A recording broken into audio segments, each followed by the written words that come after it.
Bienvenue à toutes et à tous sur le plateau d'On se dit tout sur Médien TV. C'est un plaisir de vous retrouver une nouvelle fois et pour de nouveaux sujets. Nous allons parler aujourd'hui des difficultés scolaires chez l'adolescent. Pourquoi cette période vient un petit peu perturber le processus d'apprentissage de nos enfants? Eh bien, on en parle dans un petit moment avec deux spécialistes. Ensuite, de la prévention contre la crise cardiaque avec le docteur Ridwan Charadi. Elle est cardiologue, elle sera mon invitée en fin d'émission. Les détails tout de suite pour vous.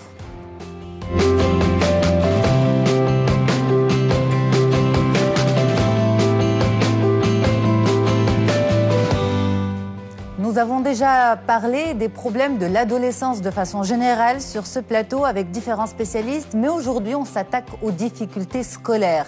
Quelles sont les raisons de ces difficultés scolaires pendant l'adolescence? Eh bien, on en parle tout de suite avec vous, Fatem Zahra Ouamoul. Bonjour. Bonjour. C'est un plaisir de vous avoir. Marhaba. Merci, ravie. Alors, je rappelle, vous êtes psychologue clinicienne, spécialiste en difficultés d'apprentissage de l'enfant et de l'adolescent. Merci beaucoup d'être là.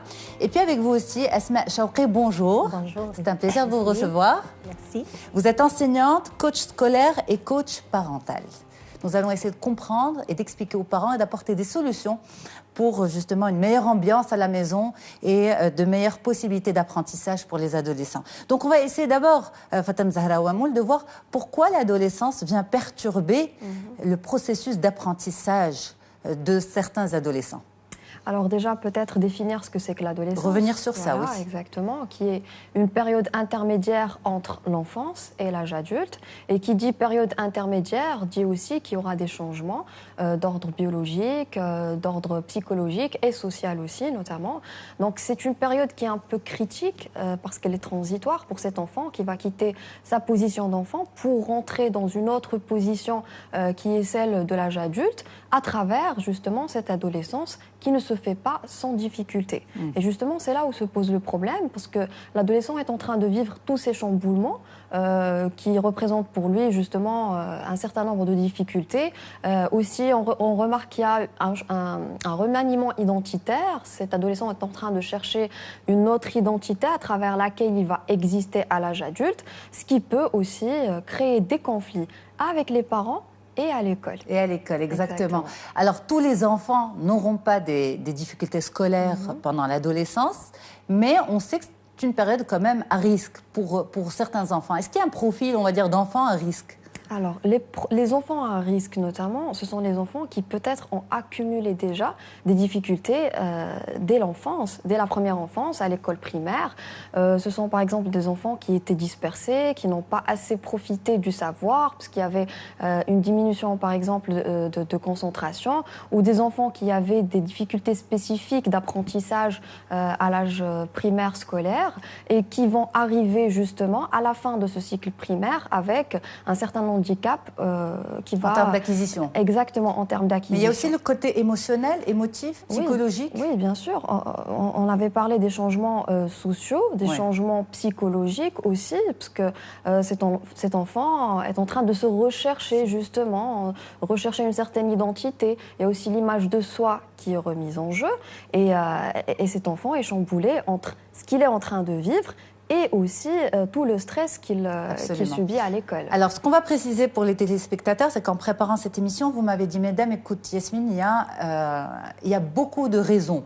Ce qu'on va essayer de faire aujourd'hui, c'est vraiment d'essayer d'étaler toutes ces causes aux parents, aux adolescents qui nous suivent, pour essayer de les pousser un petit peu à une réflexion en famille et essayer de trouver des pistes ensemble que nous allons aussi proposer selon les difficultés. Donc il n'y a pas une raison ou une cause aux difficultés scolaires pendant l'adolescence, il y en a beaucoup et on va essayer un petit peu de les discuter dans leur généralité. Il n'y a pas vraiment de gros focus aujourd'hui, mais c'est vraiment dans les généralités. Madame Asma Chawqi, vous êtes enseignante, coach scolaire, coach parental, mais vous êtes bien sûr aussi enseignante. Ça veut dire que ces adolescents, vous les rencontrez en classe. Alors, quels sont les changements que vous constatez, justement? Donc, avant de commencer, je voudrais juste préciser qu'aujourd'hui, on est en train de parler d'adolescents qui ne présentent pas de problèmes de comportement ou de problèmes d'apprentissage massif. Donc, on est en train de parler d'adolescents qui, à un certain moment de leur scolarité, tout d'un coup ou progressivement, ils ont, la scolarité devient pour eux plus difficile. Voilà, tout une à pierre sur laquelle ils trébuchent. Donc, le changement qu'on va constater, en général, c'est un changement de comportement. Donc, comportement, parce que difficulté scolaire veut dire des résultats insuffisants. Et donc, à ce moment-là, quand l'ado il a des résultats insuffisants, il va y avoir des réactions. Résultats insuffisants ou de moins bonnes notes qu'avant aussi. Certains enfants qui étaient excellents vont se retrouver adolescents moyens. Donc, c'est pour ça que j'ai utilisé le mot insuffisant, parce que insuffisant, ce qui est insuffisant pour moi ou pour l'un peut être suffisant pour l'autre, peut être insuffisant pour l'autre. D'accord. Donc, voilà, à ce moment-là, il va se mettre en cause. Et la réaction peut être des réactions de comportement. Des comportements qui peuvent aller jusqu'à ou bien l'inactivité, la passivité, ou bien de l'agressivité et de la colère. Donc, agressivité, colère... Voire violence. D'accord. Agressivité, colère, violence, ça va pour vous de pair avec une baisse ou une chute des résultats scolaires, de ce que vous remarquez en général, on ne va pas... mais vraiment... je vais dire rarement ou sans exagérer, dire jamais, un jeune avec de très bons résultats ne va avoir de comportement agressif ou violent au sein de la classe ou de l'école. Donc justement, ce comportement, il est dirigé vers qui? Vers ses pairs, vers vous, l'enseignante, vers lui-même? Ça peut être vers tout le monde, parce que, comme a dit Fatem Zahra, il est en période transitoire entre... Mais ils sont tous en période transitoire. Oui, mais... Dans cette classe, ils le sont tous, quand voilà, même. donc, mais au fait, la réaction à un stimulus défini, il diffère d'un individu à un autre, selon le construit mental, affectif et émotionnel de l'individu. Tout à fait. Donc vous, en tant qu'enseignante, vous remarquez, vous visualisez le changement chez ces élèves-là. Exactement. Parfois, on a l'occasion de voir les mêmes élèves 2 ans de suite, et ça peut se remarquer. Donc, d'une année un changement de comportement. Un changement de comportement. Ou bien vers le positif, ou bien vers le négatif. Mais là, on parle un petit peu du négatif. On en parle surtout que ça fait peur aux parents, parce que pour les parents, l'adolescence, c'est déjà une période qui est très difficile. Exactement. Baisse des résultats scolaires. Et en tant que parent, on a peur de quoi? On a peur de décrochage et on a peur que l'enfant rate son avenir.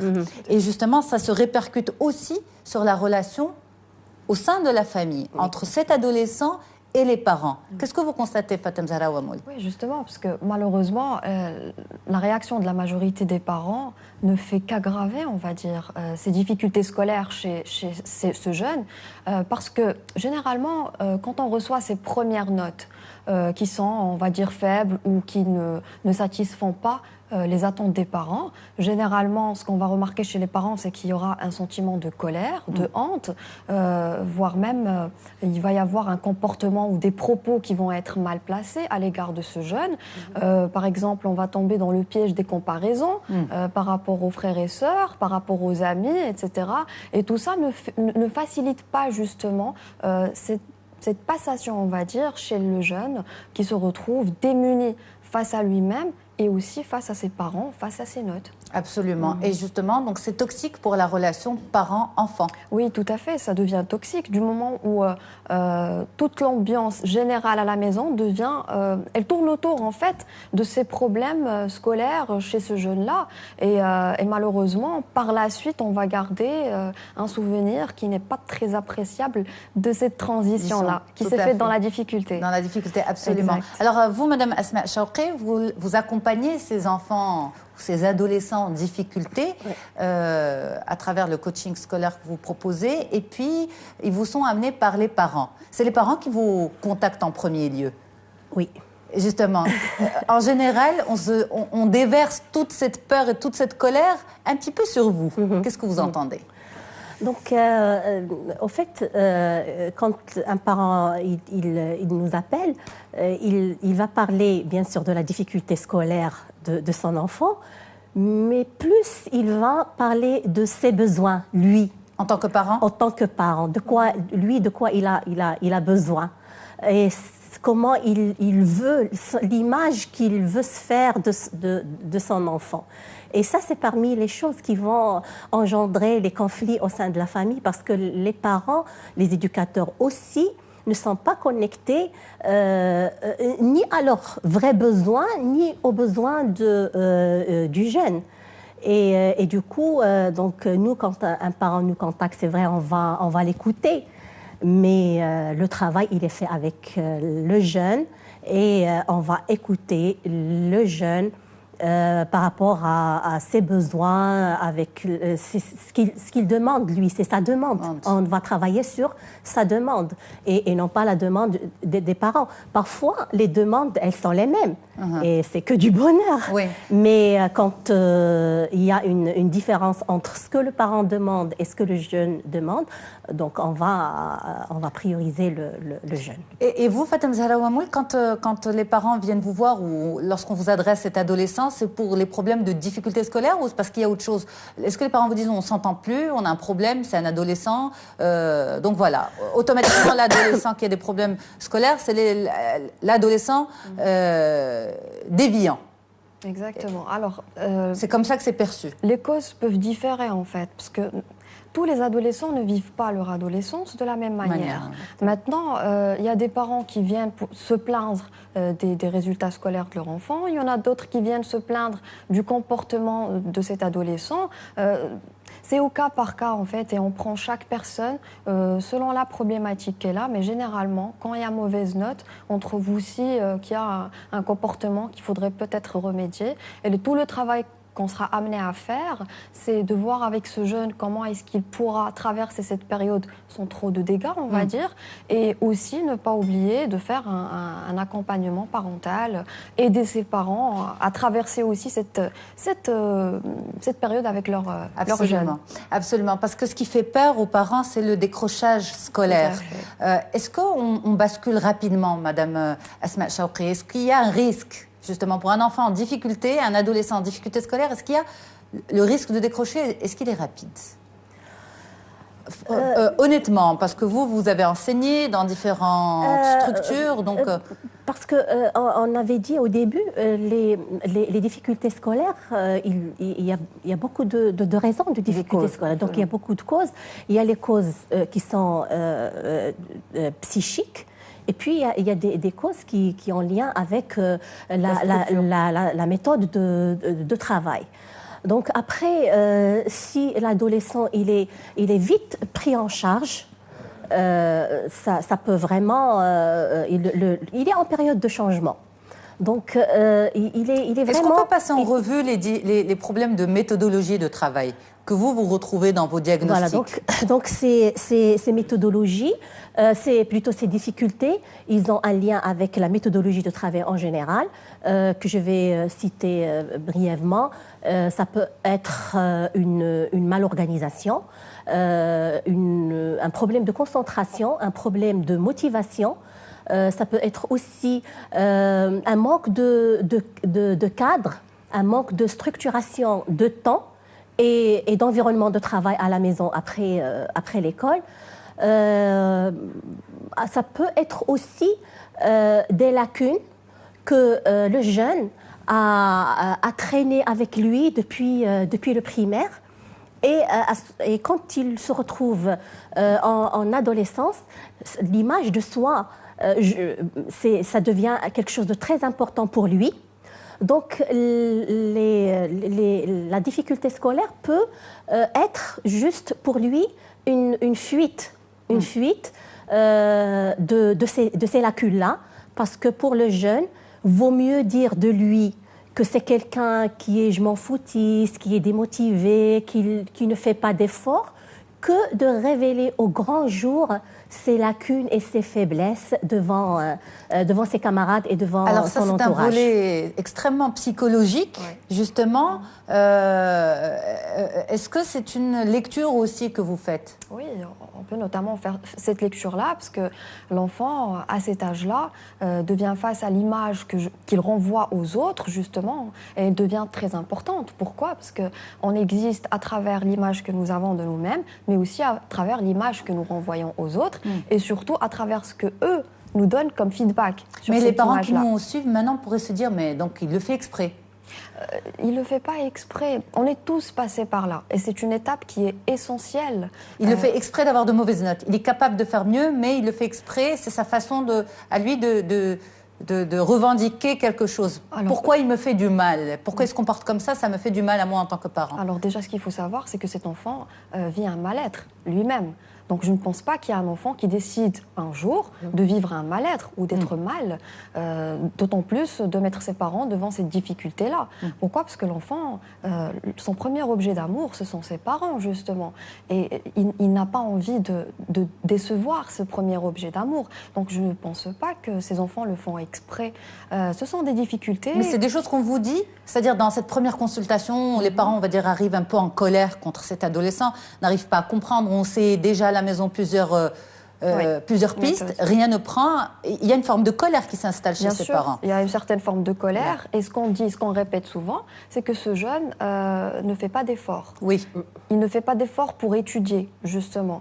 Mais il a d'autres préoccupations. Quand on prend le temps, justement, de voir cet adolescent, on voit qu'il vit un réel mal-être en lui-même. C'est-à-dire que ses fonctions cognitives sont tellement prises par tous les chamboulements qu'il est en train de vivre que sa concentration diminue, qu'il n'arrive pas à se concentrer. Mais les parents n'arrivent pas à admettre ça, n'arrivent pas à l'accepter. C'est-à-dire pour eux, l'adolescent, sa priorité, la priorité des priorités, c'est ses résultats scolaires. Ce sont ses notes, ce sont ses cours. Et vous savez, c'est ça le problème, c'est ça, on va dire, l'erreur dans laquelle les parents tombent, parce qu'ils ont tendance à assimiler un bon enfant à un bon élève. Absolument. Ce qu'il faudrait savoir, c'est que l'élève ne fait que partie de la vie de cet adolescent. Donc maintenant, c'est ça le travail à faire aussi avec les parents, c'est de les amener à se remettre eux aussi en question devant ce qu'ils vivent avec cet adolescent-là. Parfait. Alors, on va aller sur le côté un peu technique. Vous nous avez énoncé plusieurs points, Madame Asma Chawqi. Vous avez parlé de problèmes d'organisation, de motivation, de concentration, de problèmes de cadre, de lacunes que l'enfant traîne avec lui jusqu'à l'adolescence. Et là, c'est un petit peu l'explosion. La motivation et la concentration. Si on peut s'arrêter sur ces deux points, et d'abord sur la motivation. Pourquoi vous dites que c'est un problème? Un enfant qui va à l'école devrait être motivé par quoi, justement? La faute qu'on va commettre avec nos enfants, c'est que il se réveille le matin, il va à l'école, donc c'est quelque chose qu'il a fait depuis qu'il était tout petit. Mais est-ce qu'on s'est posé la question ou bien on s'est demandé de lui poser la question pourquoi faire des études ou bien pourquoi tu vas à l'école? Donc c'est-à-dire le sens et la vision des choses. La majorité des jeunes, ils vont aller à l'école parce que c'est les parents qui les réveillent le matin, qui les poussent à y aller, etc. Mais ils ne voient pas de sens pour ça. Et quand il est à l'école, il trouve qu'il y a un grand écart entre ce que l'école lui offre et ce à quoi lui, comme jeune, il aspire. C'est-à-dire l'école, elle va lui offrir des cours de français, de maths.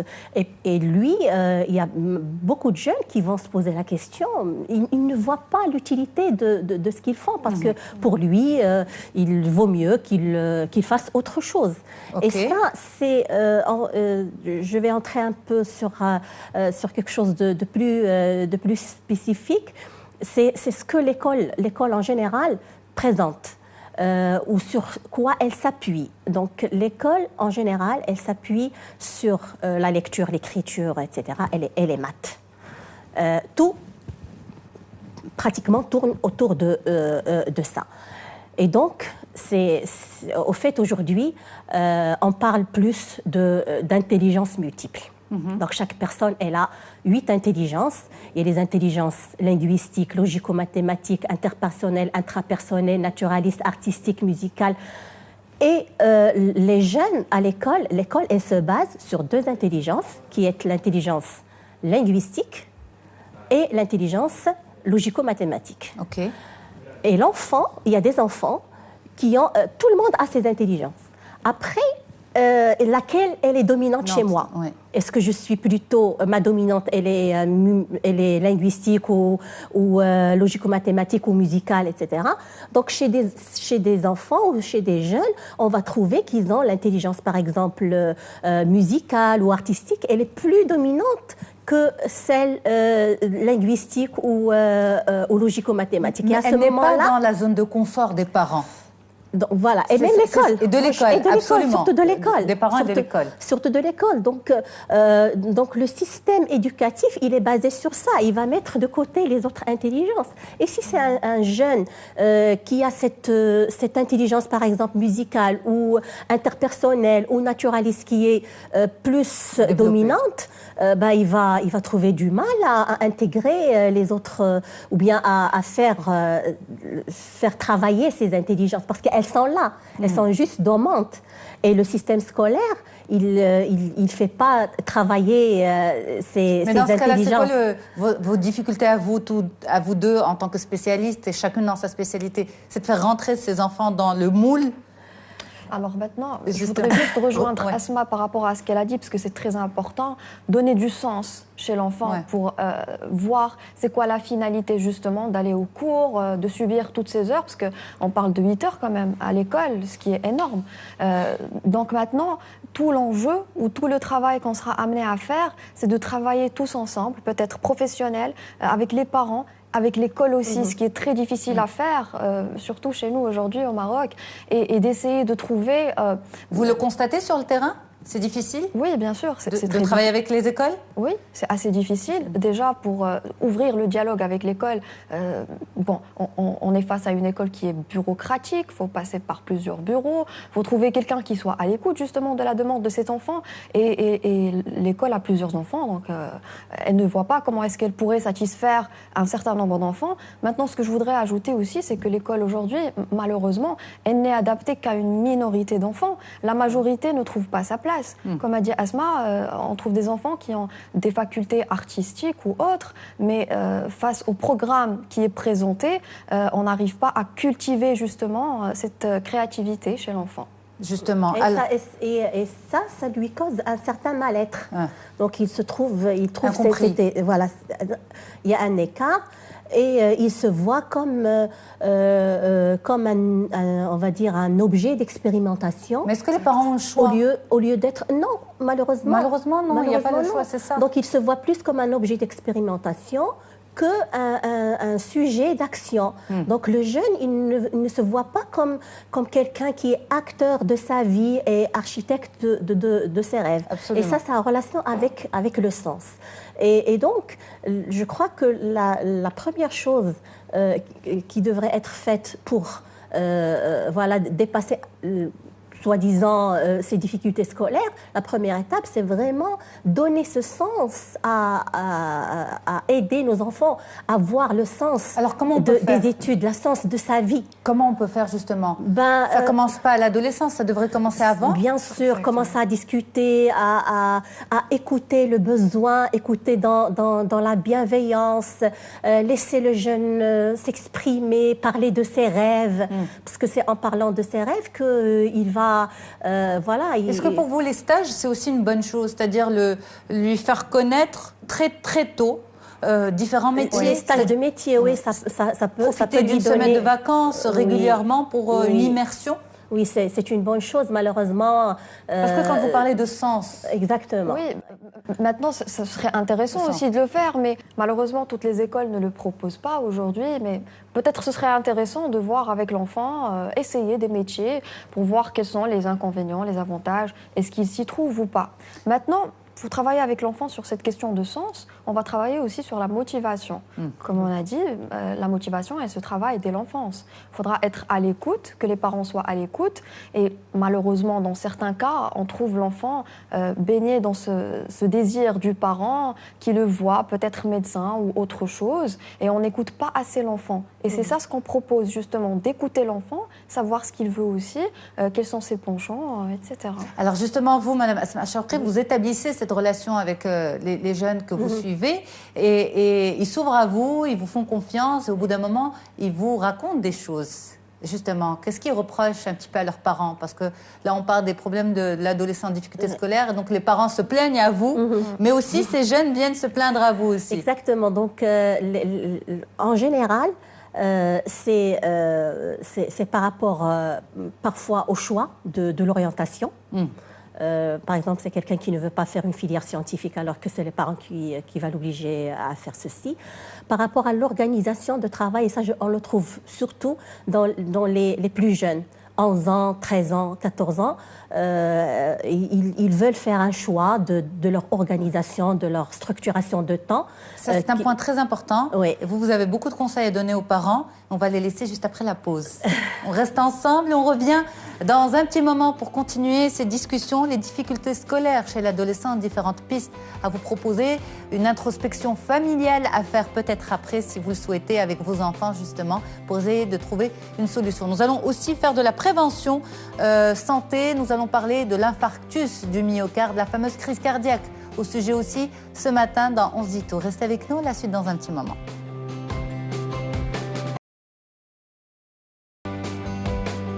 Allez, on y va pour cette deuxième partie consacrée à beaucoup de conseils, d'ouverture, des solutions peut-être à mettre en application dès à présent pour essayer de dépasser les difficultés scolaires de vos adolescents. Aujourd'hui, on se dit tout avec vous, Fatem Zahra Ouamoul. Vous êtes psychologue clinicienne, psychothérapeute spécialiste des difficultés scolaires chez l'enfant et l'adolescent. Et Madame Asma Chawqi, vous êtes enseignante, coach scolaire et coach parental. Donc, on parlait de l'organisation de travail à la maison. Ça pourrait être une piste à proposer aujourd'hui, une piste d'écoute à proposer aux parents.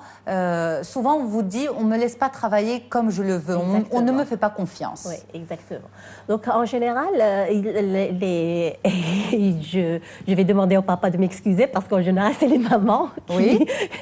Donc, le jeune, il va plus à 80% parler de sa maman que de son papa. Parce que les mamans sont plus souvent à la maison. Ils sont plus présentes à la maison, donc il va dire que ma maman, elle va, ou bien elle m'oblige de travailler dès que j'arrive, dès que je rentre de l'école, ou bien elle m'oblige de travailler de telle heure à telle heure, ou bien m'oblige de travailler dans ma chambre.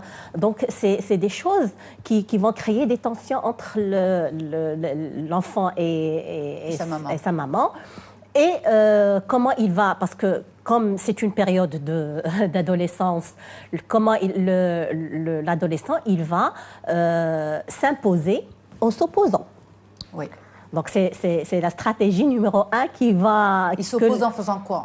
En voilà, donc, pas un exemple, si toi tu me dis ma maman de travailler par exemple juste après l'école, il va faire semblant de travailler, mais il ne va pas le faire. Il n'y aura pas de bons résultats.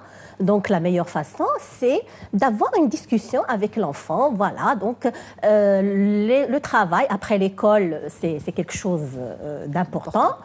Et comment tu vois ce travail, quel moment, combien d'heures, où tu veux travailler. Il y a des enfants, il y a des jeunes, par exemple, surtout dans l'âge 13 ans, 14 ans, ils veulent travailler au salon ou ils veulent travailler dans la cuisine, ils ne veulent pas travailler dans sa chambre. Après les horaires, ils veulent faire, par exemple, du sport, aller courir avec ses copains avant de commencer le travail. Donc, mais le problème, c'est il faut donner du choix.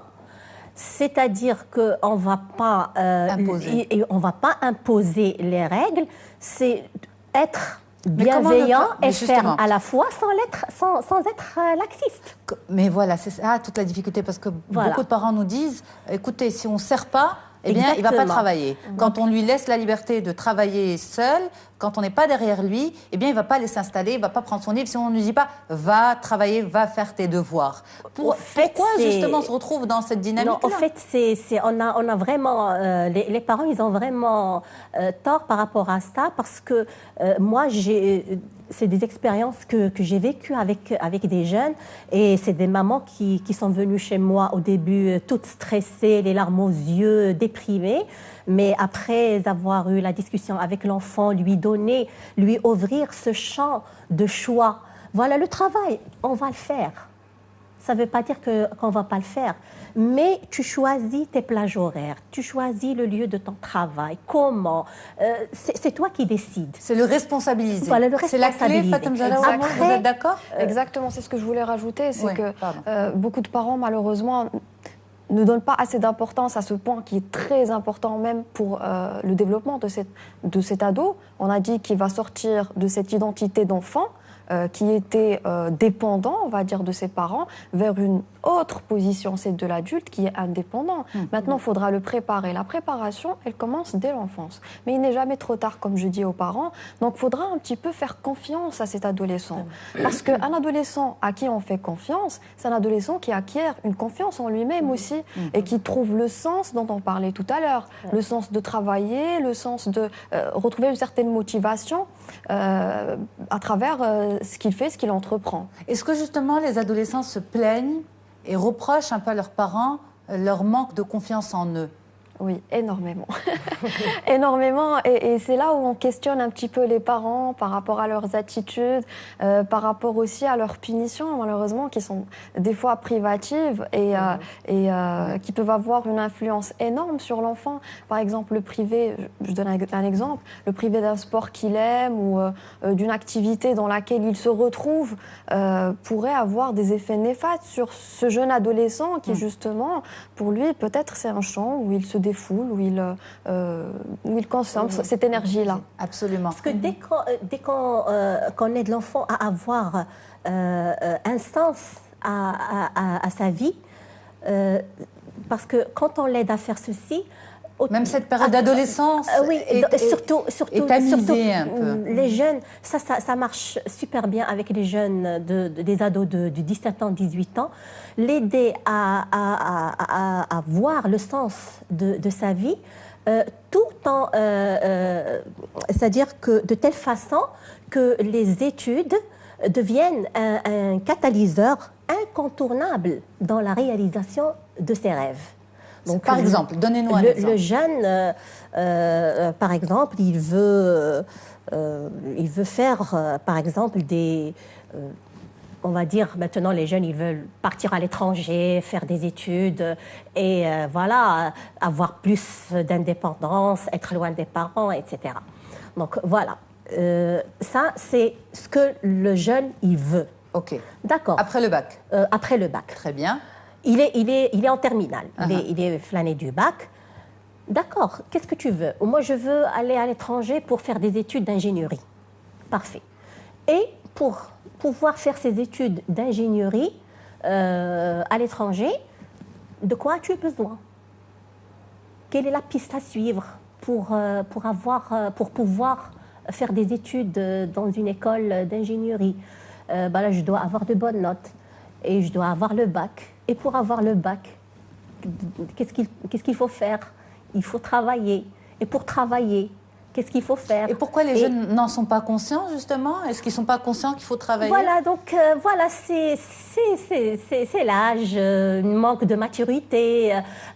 Pour eux, je vais me permettre... Moi, si je retiens vraiment quelque chose de cette belle discussion avec vous, c'est faire confiance à l'adolescent. C'est-à-dire ne pas le juger, faire confiance au maximum. Est-ce que ces adolescents qui vont vivre difficilement leur adolescence, ça va se répercuter sur leurs résultats scolaires, ce ne serait pas un petit peu le symptôme, non seulement bien sûr, il y a des lacunes bien sûr, mais ce ne serait pas aussi le symptôme d'un dysfonctionnement au niveau de la relation avec les parents. Oui, tout à fait, parce que quand on a parlé d'une période de transition, je reviens toujours à ça, parce que c'est une transition, justement. C'est une transition aussi ou une redéfinition des rapports entre les parents et leurs enfants. Qui doivent évoluer. Qui doivent évoluer vers autre chose. Maintenant, on trouve aussi certains parents qui n'acceptent pas ou qui ont une certaine difficulté à lâcher un petit peu cet enfant, parce qu'ils ont tendance à s'imaginer des scénarios catastrophiques. Que cet enfant va relâcher complètement ses études ou va,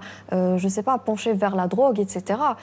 Maintenant, c'est très important de faire confiance à cet adolescent-là, de le suivre, d'être là avec lui, sans pour autant être intrusif dans tout ce qu'il fait. Mais ça, c'est très difficile pour les parents. C'est juste lui faire comprendre que je te responsabilise pour trouver ton chemin, pour trouver des solutions à des problèmes que tu peux rencontrer dans la vie de tous les jours. Mais une fois dans un impasse, sache qu'on est là. Donc c'est vraiment ça, et surtout c'est être dans la bienveillance et d'être dans l'empathie sans être dans la sympathie et dans la connivence.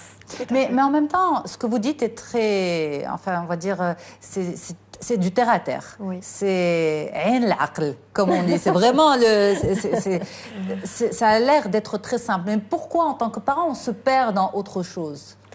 Pourquoi justement? Parce que justement, l'enfant est perdu, les parents sont perdus. L'enfant est en train de quitter sa position. Mais j'ai l'impression que nous, parents, on se perd avant l'enfant. Exactement, oui. C'est comme la poule et... Oui, parce que comme j'avais dit au début, le parent, il n'est pas d'abord connecté à ses besoins. Parce que justement, si en tant que parent, on a les pieds sur terre, on sait où on va, on est dans cette bienveillance, on fait confiance à l'enfant. Dès qu'on va sentir qu'il vacille, on peut le ramener, on peut le récupérer. Oui. Or, en tant que parent, on se perd aussi. On se perd, on va vers des jugements, on oublie que ce n'est qu'un enfant qui n'a pas autant de recul que nous en avons, nous, adultes. Ses parents, on porte avec lui d'égal à égal. Exactement. Vous savez, maintenant, il n'y a pas des manuels de bons parents. Tout absolument. bon. C'est un métier tellement généreux, tellement difficile. Exactement, c'est difficile d'être parent et aussi difficile d'être l'enfant de quelqu'un d'autre. Maintenant, c'est un effort à faire de la part des deux, pour essayer de trouver justement un certain équilibre, pour que l'ambiance à la maison ne soit pas une ambiance très négative, que ce soit pour les parents ou pour l'enfant.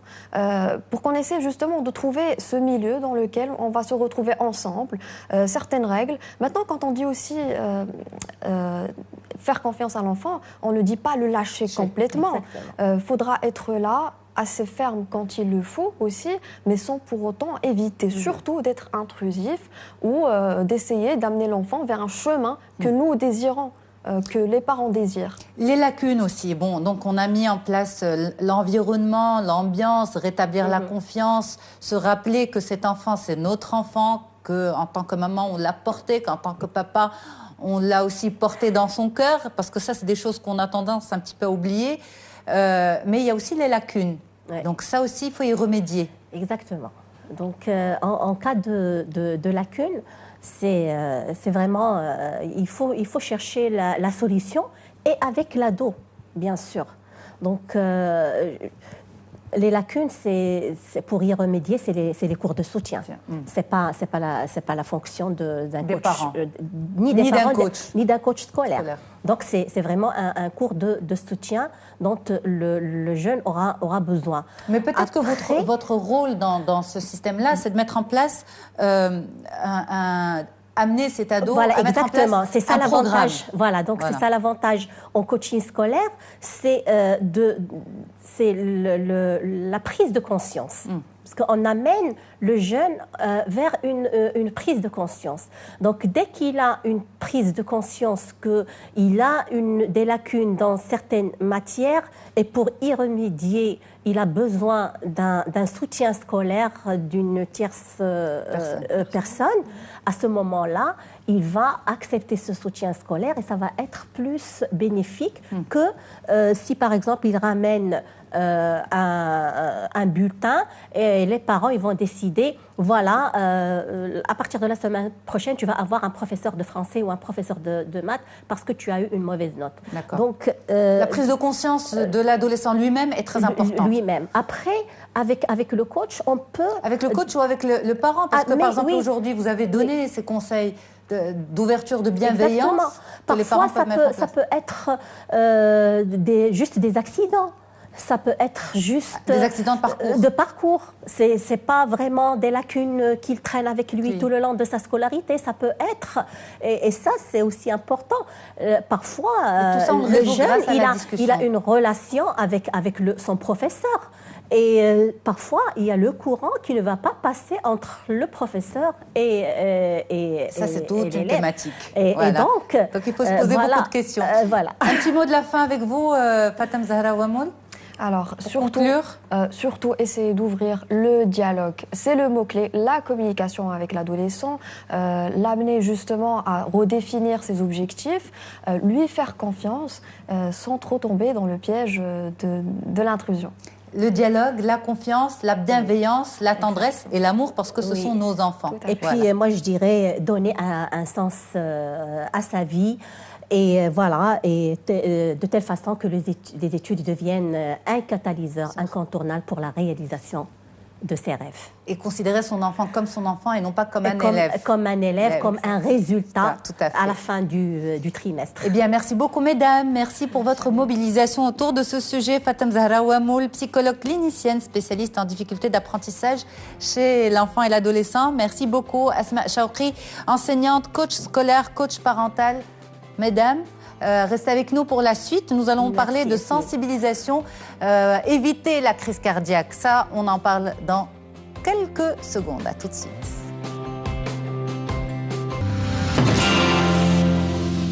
Et là, on enchaîne avec beaucoup de prévention et de sensibilisation. L'infarctus du myocarde, ou communément appelé la crise cardiaque. On en parle avec vous, docteur Rizlan Charadi, cardiologue. Bonjour Lella. Bonjour Yasmine, bonjour chers téléspectateurs. Merci beaucoup, c'est un plaisir de vous avoir. Merci. Donc on va essayer de comprendre qu'est-ce qui se passe au niveau de l'organisme, au niveau du cœur, qui va donner cette crise cardiaque. Ce qui est communément appelé crise cardiaque ou attaque cardiaque, c'est effectivement un infarctus du myocarde. L'infarctus du myocarde, c'est quoi? C'est une artère au niveau du cœur qui apporte normalement l'oxygène à une partie du muscle cardiaque qui va être fermée. D'accord. Et donc, cette partie ne va plus fonctionner et veut développer des complications. Est-ce que c'est instantané, elle se ferme, ça donne la complication ou ça met du temps à se fermer? Ça se ferme rapidement. Les complications surviennent dans les heures ou les jours à venir. D'accord. Alors, on va essayer de comprendre les causes dans un petit moment. Bien sûr, la prévention aussi, c'est le but de cet entretien avec vous. Exactement. Mais quand on parle de crise cardiaque, dans la conscience collective, c'est fatal. Est-ce que c'est forcément grave et fatal? C'est une pathologie qui est très grave, d'accord, mais vu le traitement actuel, le pronostic n'est pas fatal. D'accord. Quand le patient est bien traité, il peut par la suite avoir une vie tout à fait normale. D'accord.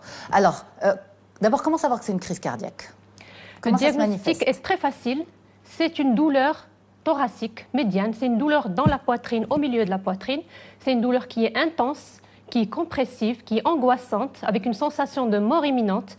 Et c'est une douleur qui survient au repos. Et surtout, elle dure plus de 30 minutes.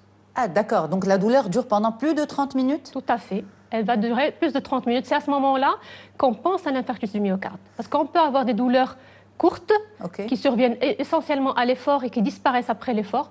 Et là, ce n'est pas un infarctus du myocarde, c'est plutôt une angine de poitrine. C'est différent. C'est différent, vous avez raison. Donc 30 minutes, douleur au niveau central de la poitrine et donc qui dure dans le temps. Qui dure dans le temps, qui survient au repos. Au repos. Cette douleur, est-ce qu'elle est très brutale, très forte ou elle s'accentue pendant ces 30 minutes? Non, c'est une douleur d'emblée brutale et très intense. C'est un blocage complètement de la poitrine. D'accord. Voilà. Alors, à ce moment-là, qu'est-ce qu'il faut faire? Comment il faut réagir? Alors, il faut surtout réagir vite, parce qu'on a à peu près 6 heures pour agir. Donc, c'est une véritable course contre la montre. C'est du temps, le temps est du muscle. D'accord? Donc, il faut absolument contacter son médecin traitant ou se diriger en présence de quelqu'un vers la structure médicalisée la plus proche. OK. Et à ce moment-là, qu'est-ce qui se passe? Comment la personne est prise en charge? Donc, on n'a pas besoin d'examen spécialisé pour faire le diagnostic d'un infarctus du myocarde. Il suffit d'un électrocardiogramme qui va montrer la modification principale et caractéristique de l'insuffisance de l'infarctus du myocarde, qui va même déterminer l'artère responsable. Okay. Donc, à ce moment-là, le patient va être pris en charge correctement. Très bien. Et comment se fait la prise en charge? La prise en charge, c'est qu'il faut ouvrir cette artère qui s'est fermée. Donc, une opération? C'est une opération, mais c'est une opération percutanée. C'est-à-dire? C'est-à-dire, il y a deux façons d'ouvrir cette artère. Soit on le fait par des médicaments, c'est ce qui s'appelle la thrombolyse, c'est un médicament qui va dissoudre le caillot. Soit on le fait de manière mécanique. On fait rentrer un petit fil au niveau de l'artère coronaire et on gonfle des petits ballonnets qui vont justement écraser ce caillot. Et par la suite, on étaye le résultat avec une espèce de ressort qu'on appelle les stents. Mais comment on fait le choix? Enfin, comment vous, les spécialistes, vous faites le choix soit d'ouvrir cette artère grâce aux médicaments ou grâce à la chirurgie carrément? L'ouverture de l'artère par des médicaments, c'est quelque chose qui a une efficacité autour de 50%.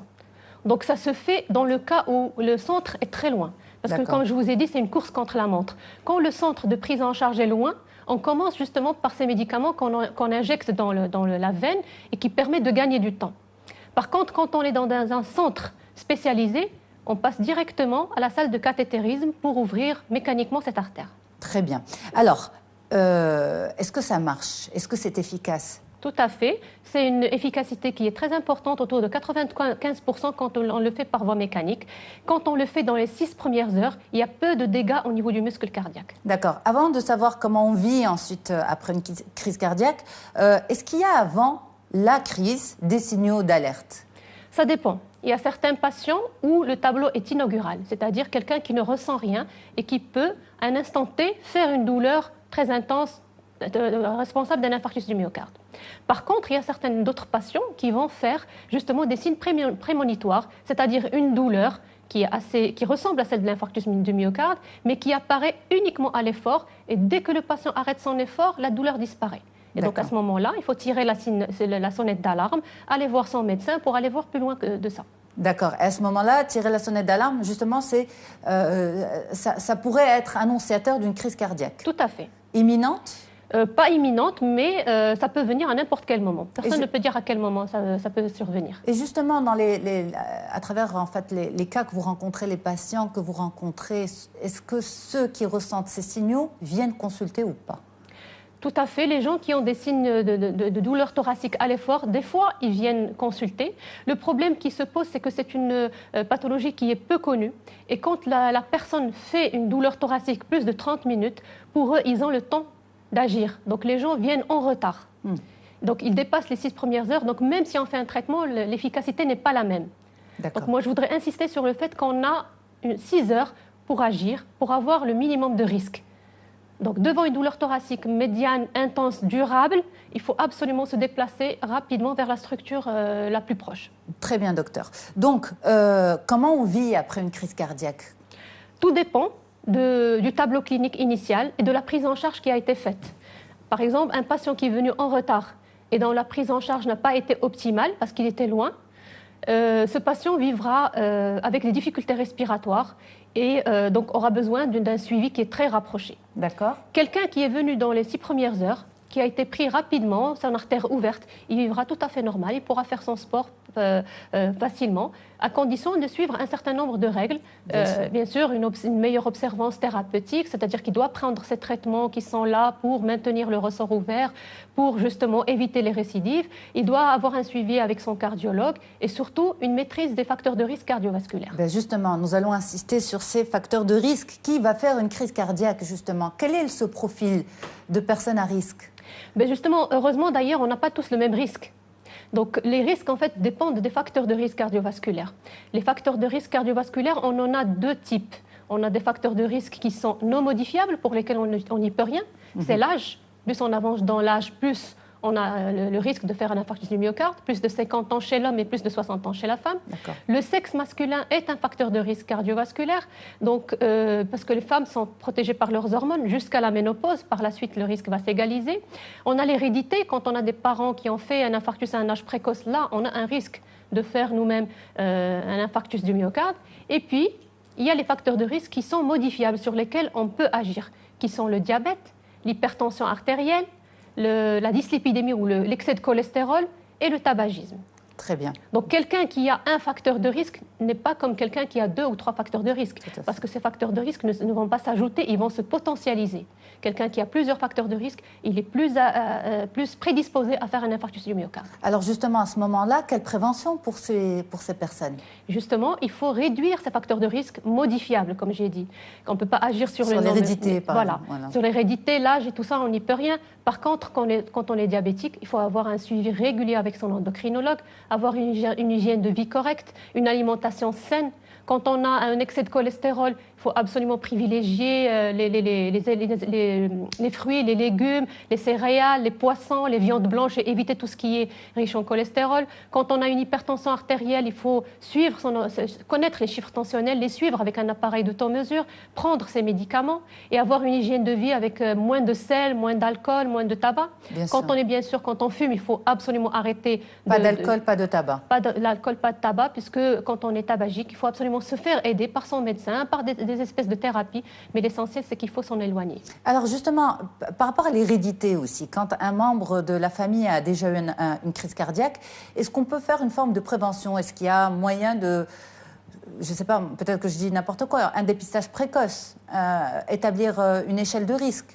C'est-à-dire que quelqu'un qui a que l'hérédité coronaire, il aura un seul facteur de risque. D'accord. Par contre, quand il avancera dans l'âge et quand il est de sexe masculin, il en aura 3. Et donc, nous, forcément, on agit en fonction des facteurs de risque. S'il a un facteur de risque, à la limite, ça ne pose pas de problème. Mais dès qu'il commence à avoir 2 ou 3 facteurs de risque, il faut absolument faire des bilans, faire des examens, faire des épreuves d'effort. Les épreuves d'effort, justement, sont faites pour détecter cette maladie coronaire. Donc vous parlez de maladie, c'est une pathologie. C'est une maladie coronaire qui intéresse non pas les coronaires, mais elle intéresse en même temps toutes les artères du cœur. Est-ce que c'est considéré comme une pathologie chronique, c'est-à-dire qu'une fois qu'on a fait une crise cardiaque, on risque d'en faire une autre ? Tout à fait. Quand on fait une crise cardiaque, on risque de faire une autre si, justement, ces précautions ne sont pas prises. Mais c'est une maladie qui est diffuse, qui atteint tous les vaisseaux de l'organisme. C'est-à-dire, quand on fait un infarctus du myocarde, il faut aller voir si on ne risque pas de faire un AVC, si on n'a pas une atteinte des artères des membres inférieurs. Donc, il faut explorer et être un peu plus assidu de ce côté-là. Alors, l'effort fait beaucoup peur aux personnes qui ont vécu une crise cardiaque. Mais justement, est-ce que l'effort, c'est aussi une façon de muscler son cœur? Qu'est-ce que vous recommandez pour les personnes à risque? Les personnes qui ont fait un infarctus doivent faire, quand ils ont une fonction ventriculaire, une fonction du cœur qui est conservée, doivent faire du sport. Ce sport, justement, va lutter à maîtriser les autres facteurs de risque cardiovasculaire, puisque le sport va réduire les chiffres tensionnels, va équilibrer le diabète, va diminuer l'excès de cholestérol. Donc le sport doit être fait, non pas pour muscler le cœur, mais plutôt pour lutter contre les autres facteurs de risque et réduire justement le risque de récidive. Quel type de sport, justement? Il faut que ce soit une activité qui est facile, comme la marche rapide, la natation, mais pas des activités qui sont beaucoup plus hardies que ça. Très bien. Eh bien, merci beaucoup pour toutes ces explications. Dr Rizlan Charadi, vous êtes cardiologue. C'était un plaisir de discuter avec vous de ce sujet, de faire de la prévention. C'est surtout ça le but de cet entretien santé avec vous. Merci beaucoup. À bientôt. On peut vous regarder à nouveau sur notre site medientv.com. Quant à moi, eh bien, je vous dis à très bientôt et je remercie également l'équipe qui m'accompagne pour la réalisation, la diffusion de cette émission à Tanger et à Rabat. À très bientôt.